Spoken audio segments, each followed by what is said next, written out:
todos os presidentes americanos plantaram essa semente da guerra com a Coreia do Norte e com o Irã. Todos fizeram isso.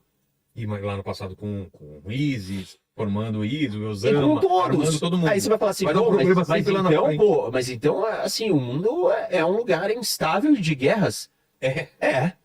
Por que é? Porque simplesmente você tem um monte de gente maluca, um monte de ditador, um monte de teocracia fundamentalista. Você tem, não tem um monte de teocracia, mas você tem teocracias fundamentalistas, você tem grupo terrorista, fundamentalista, dinheiro, suicida, né? Você tem ditador autocrata, imperialista, você tem um monte de gente doida, você tem dinastia de doido, você tem um monte de maluco que querem conquistar as coisas na base da força. Se não tiver alguém disposto a usar força, nós não teremos paz, nós teremos guerra e em algum momento a gente vai ter que sucumbir para esses caras.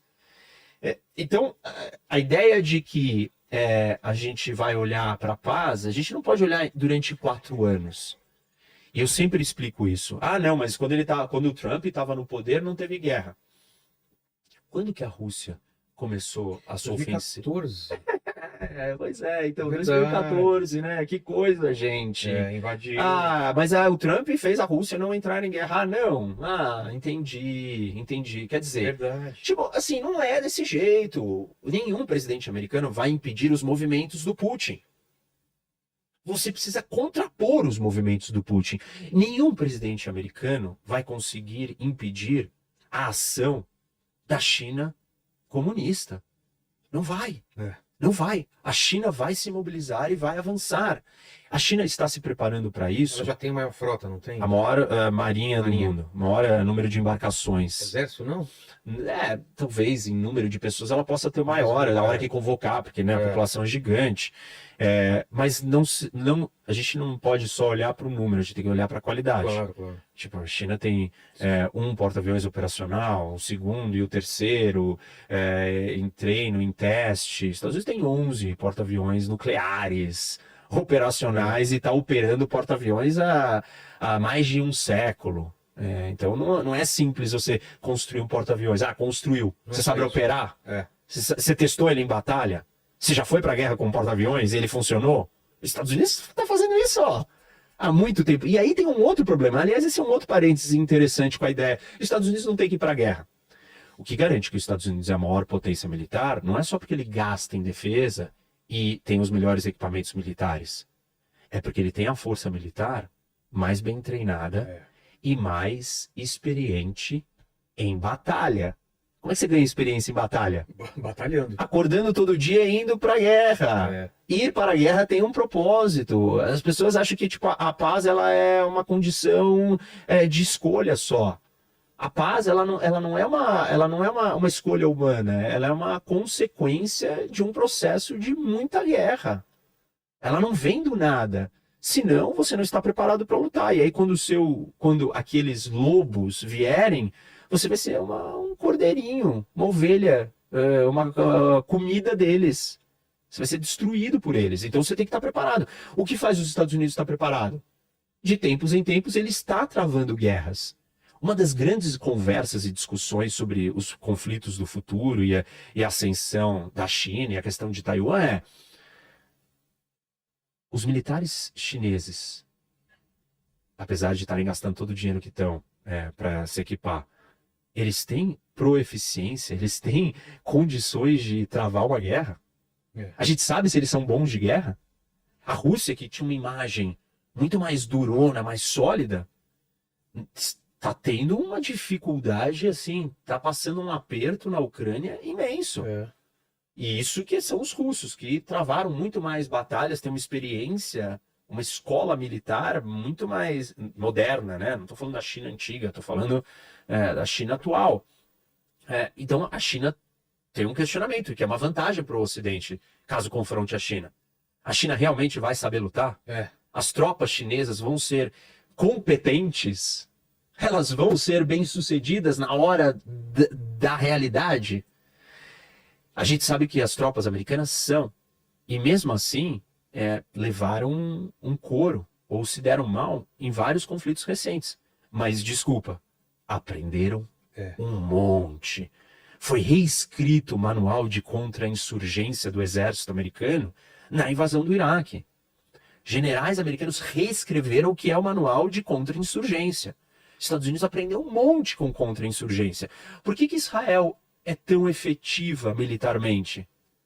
A cada 2 anos está lutando com seus inimigos, está em guerra de novo. Entendeu? É como qualquer coisa na vida. Treino... A gente tá falando aqui do treino, você não treina, Gil, vai lá, nunca treina. Você vai entrar no tatame 1 ano depois, vai quebrar o pé. Desculpa, você vai se dar mal. Pô, não tem jeito. Você vai acontecer, você não vai ter a performance que você tem. Você precisa treinar. Ai, exercício militar não é guerra.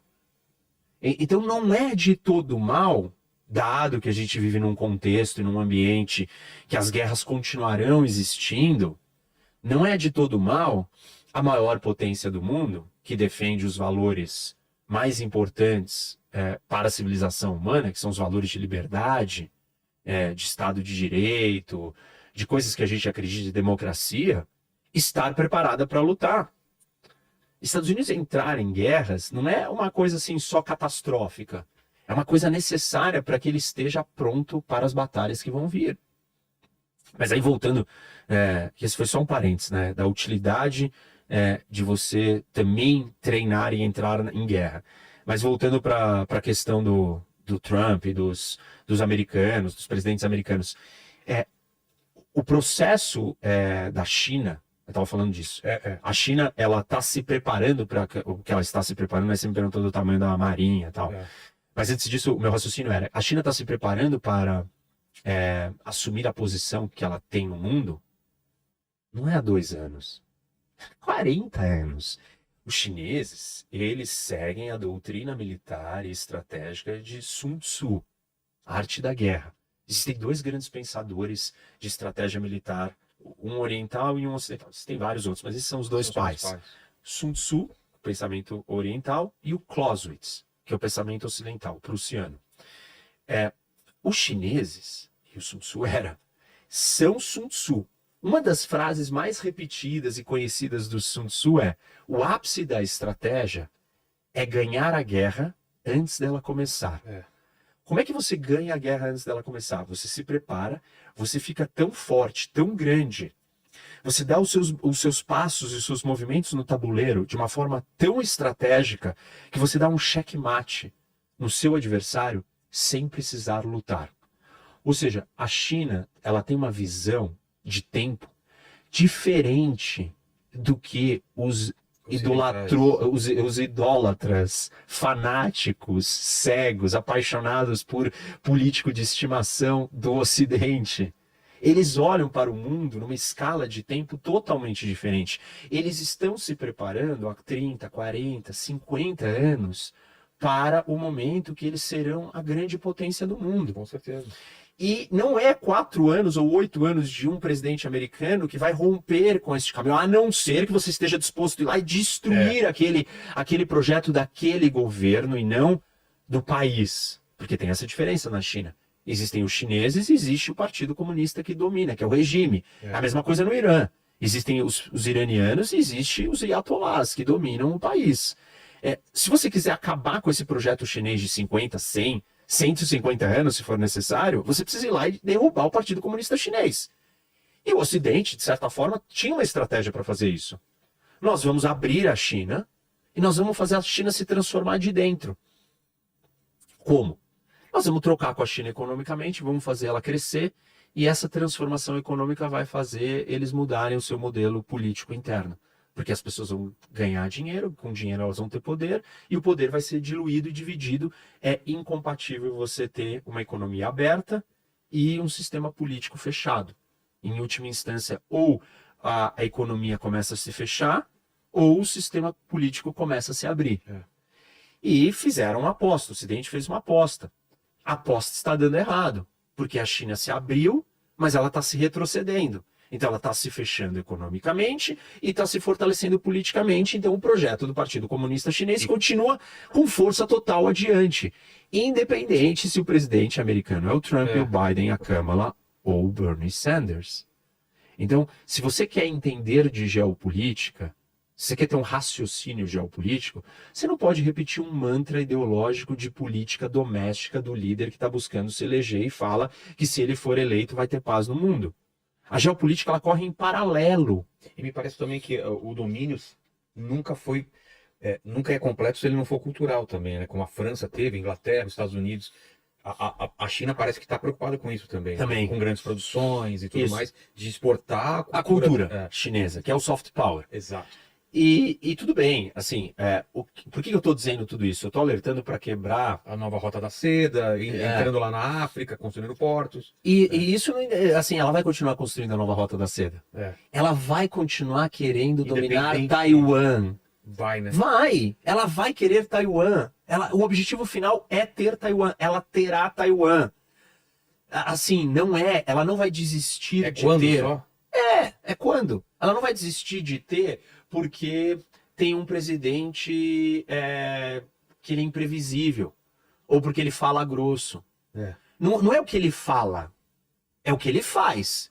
O que eu estou dizendo se ele falar e fizer, tá tudo bem. Aí pode ser que a China não consiga ter o que ela quer. Porque o presidente está disposto a fazer. Nesse caso, o que é fazer? Entrar em guerra, se necessário, para impedir que a China tenha Taiwan. E aí a minha pergunta é, o Trump está disposto a fazer isso?